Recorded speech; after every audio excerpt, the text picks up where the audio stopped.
নমস্কার বন্ধুরা, এই মুহূর্তে ভয়াবহ বন্যার পরিস্থিতি কেতুগ্রাম। সেই বন্যার মধ্যে, সেই বন্যার জলে আমি দাঁড়িয়ে এই মুহূর্তে ভিডিও করছি। আমি কেতুগ্রাম টিভি থেকে বুদ্ধদেব রায়।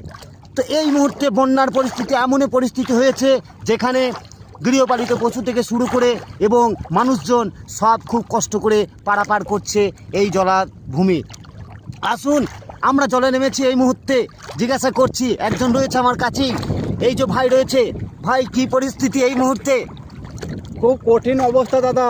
এই যে বন্যায় খুবই অসুবিধা হচ্ছে আমাদের যাতায়াতের জন্য। কি করব, আমাদেরকে যাতায়াত করতে হবে। কি করবো, এই নিচেকার প্যান উপরে বেঁধে আমাদেরকে এইভাবে যাতায়াত করতে হয় প্রতিদিন তো প্যান জমা ভিজানো সম্ভব নয়। এই যে ডুবে যাচ্ছি, যে এই যে খুবই অবস্থা খারাপ। দেখছেন পরিস্থিতি এই মুহূর্তে কি অবস্থা। ভয়াবহ বন্যার মোকাবিলায় আজ রয়েছে কেতুগ্রামবাসী। দেখেন কি পরিস্থিতি।